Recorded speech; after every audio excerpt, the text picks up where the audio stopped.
എല്ലാവർക്കും നമസ്കാരം. ഞാൻ ഇങ്ങനെ ഒരു വീഡിയോ ചെയ്യാൻ വേണ്ടി ഇരുന്നതല്ല, പക്ഷേ പല ന്യൂസുകൾ ഇങ്ങനെ 2 ദിവസമായിട്ട് കണ്ടുകൊണ്ടിരുന്നപ്പോൾ പെട്ടെന്ന് മനസ്സിൽ ഇതിനെതിരെ എനിക്ക് പറയാനുള്ളതും എനിക്ക് എൻ്റെ പ്ലാറ്റ്ഫോമിൽ ഒന്ന് പറയണമെന്ന് തോന്നിയുകൊണ്ടാണ്. കാരണം കയ്യിൽ കുഞ്ഞിരിപ്പുണ്ട്, വൈഫ് ഡ്യൂട്ടി ആയതുകൊണ്ട് കുഞ്ഞിനെ നോക്കിയിരിക്കുകയാണ്. അപ്പം അങ്ങനെ ഫേസ്ബുക്കും കാര്യങ്ങളൊക്കെ നോക്കി നമുക്ക് കുറേ ന്യൂസുകൾ കണ്ടപ്പോൾ ഒന്ന് പ്രതികരിക്കണമെന്ന് തോന്നി. അതുകൊണ്ട് മാത്രമാണ് ഇതിനെ സപ്പോർട്ട് ചെയ്യുന്നവർ കാണാം, ഇതിനെ തെറി വിളിക്കുന്നത് കാണാം. ഡസൻറ്റ് മാറ്റർ, ഓരോരുത്തർക്ക് അവരുടെ അഭിപ്രായങ്ങളുണ്ട്.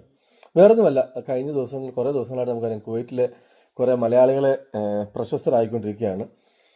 ഇന്നിപ്പോൾ ന്യൂസ് കണ്ടു, ലുക്കൗട്ട് നോട്ടീസൊക്കെ അങ്ങനെ പുറപ്പെടുവിക്കണം.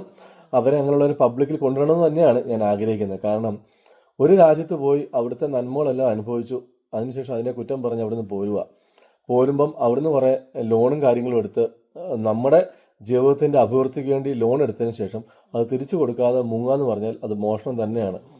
ഒരുപക്ഷെ ജെന്യുവനായിട്ട് എടുത്തിട്ട് എന്തെങ്കിലും സാഹചര്യം കൊണ്ട് പെട്ടുപോയവർ കാണും. അങ്ങനെയുള്ളവർക്കൊക്കെ അവരുടെ ന്യായങ്ങളും അവരുടെ അവസ്ഥകളും വിശദീകരിക്കാനും അതിനൊക്കെ സൊല്യൂഷൻ ഉണ്ടാകാൻ സാധിക്കട്ടെ. അത് തീർച്ചയായിട്ടും അങ്ങനെ വേണം.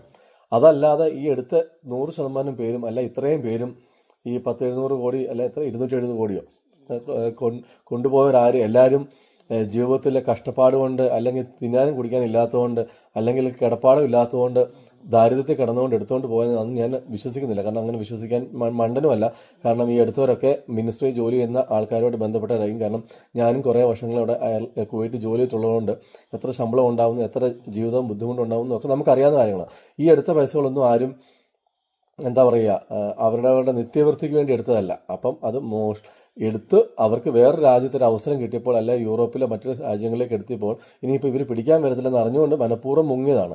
ഇങ്ങനെ എടുത്തിട്ട് മുങ്ങിയവരെ കൊണ്ട് പ്രശ്നം എന്ന് വെച്ചാൽ, ഇത് എടുത്തിട്ട് ഇന്നും ഇതുപോലെ ലോൺ എടുത്തിട്ട് മാസം കറക്റ്റായിട്ട് അറിയുന്ന സുഹൃത്തുക്കൾ എനിക്ക് പോലും ഉണ്ട്. കാരണം അവർ അയർലൻഡിലല്ല മറ്റു യൂറോപ്പിലാണെങ്കിലും അവർ മാസം ആ ബാങ്കിൽ കറക്റ്റ് EMI അടച്ച് ഒരു മുടക്കം വരുത്താതെ അവരടച്ചു പോകുന്നുണ്ട്. അങ്ങനെയുള്ളവർക്ക് കൂടി പേരുദോഷമാണ് ഇങ്ങനെ എടുത്തിട്ട് പോകുന്നവർ.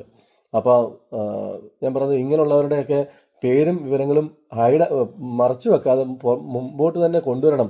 അല്ലെങ്കിൽ പത്രമാധ്യമങ്ങളിൽ കൂടിയൊക്കെ അറിയണം. കാരണം അതൊരു ക്രെഡിറ്റായിട്ട് കണക്കുന്നവർ അങ്ങനെ പേര് വരുമ്പോൾ അതും ക്രെഡിറ്റായിട്ട് കണക്കാക്കുക. ഇനി അതുകൊണ്ട് അവർക്ക് പബ്ലിസിറ്റി കിട്ടുന്നെങ്കിൽ ആയിക്കോട്ടെ. കാരണം നമ്മളൊരിടത്ത് ചെന്നിട്ട് അവരുടെ എല്ലാം അവിടെ നേടിയതിന് ശേഷം പിന്നെ അതിനെ കുറ്റം പറഞ്ഞ് അവിടെ നിന്ന് പോരുന്നു. പിന്നെ അവരുടെ കൊടുക്കാനുള്ളത് മോട്ടിച്ചുകൊണ്ട് പോരുന്നത് അത്ര നല്ല സ്വഭാവമല്ല. നമ്മുടെ വീട്ടിൽ ഒരാൾ വന്ന് താമസിപ്പിച്ച് അയാൾക്കൊരു കിടപ്പാടം കൊടുത്ത് അയാൾക്ക് ഭക്ഷണം കൊടുത്തിട്ട് നാളെ നമ്മളെ വീട്ടിൽ നിന്നുള്ള സാധനം മുഴുവൻ അടിച്ച് മാറ്റിക്കൊണ്ട് പോകുമെന്ന് പറഞ്ഞൊരു അവസ്ഥയാണ് ഇപ്പം നമ്മൾ പലരും കാണിക്കുന്നത്. അവിടെ അല്ലെങ്കിലും പറയും, മലയാളി എവിടെ പരിപാടി അവതരിപ്പിച്ചാലും ഇതാണ് അവസ്ഥയെന്ന് പറയാനുണ്ടായി. അപ്പം ഇനിയെങ്കിലും നമ്മൾ ഇത് മറ്റുള്ളവരെ എല്ലാവരും ബാധിക്കും. ഈ കുവൈറ്റ് മാത്രമല്ല, ഇത് ന്യൂസ് മറ്റ് പല ഭാഷകളിലും പല രാജ്യങ്ങളിലും ഈ ന്യൂസുകൾ കേടുന്നുണ്ടാവും. ഇതിനു മുമ്പേ ഗൾഫ് ബാങ്കിൻ്റെ കുറേ പ്രശ്നങ്ങൾ ഞാൻ കണ്ടിരുന്നു. ഇപ്പം വീണ്ടും ഈ ബാങ്ക്, അങ്ങനെ ഇനി എത്ര ബാങ്കുകൾ വരാനുണ്ടെന്ന് ദൈവത്തിന് മാത്രം അറിയാം. അപ്പം ഇനിയിപ്പം അവിടെ കുവൈറ്റ് ജീവിക്കുന്ന ആൾക്കാരുണ്ടല്ലോ, അവർക്കാണ് ഇതിൻ്റെ കൂടുതൽ. കാരണം അവർക്കൊരു ജനുവരി ആവശ്യം വന്നാൽ ലോൺ എടുക്കാൻ പോലും ബുദ്ധിമുട്ടുണ്ടാകുന്ന അവസ്ഥയിലേക്ക് ഇങ്ങനെയുള്ളവരുടെ വലിയ കാരുണ്യം കൊണ്ട് അങ്ങനെയുള്ളവർക്ക് ജീവിതത്തിൽ വലിയൊരു ബുദ്ധിമുട്ടിലേക്ക് മാറുകയാണ്. എനിവേ, ഇതിനെയൊക്കെ ക്രെഡിറ്റായിട്ട് കണക്കാക്കുന്നവർ ക്രെഡിറ്റായിട്ട് കണക്കാക്കുക. പക്ഷേ അങ്ങനെയുള്ളവരുടെ പേരൂടെ പുറത്തു വന്നാൽ നമുക്ക് അവരെ കൂടെ ഒന്ന് അപ്രീഷിയേറ്റ് ചെയ്യുകയോ അല്ലെങ്കിൽ അവരെ ഒന്ന് അനുമോദിക്കുകയൊക്കെ ചെയ്യാമായിരുന്നു. ഇനിയെങ്കിലും മറ്റു രാജ്യങ്ങളിൽ പോയി അവരെ ദ്രോഹിക്കാതെ കഷ്ടപ്പെട്ട് അധ്വാനിച്ച് ജീവിക്കാൻ ശ്രമിക്കുക. പറ്റിച്ച് ജീവിച്ച ഒരു സമയം വരെയൊക്കെ പോകും. ഇന്നല്ല നാളെ അതിൻ്റെ അനുഭവിക്കുകയോ അല്ലെങ്കിൽ അതിൻ്റെ നാണക്കേട് പേറേണ്ടത് തന്നെ വരും എന്ന് മനസ്സിലാക്കി ജീവിക്കുക. അപ്പോൾ ഓക്കെ, താങ്ക് യു.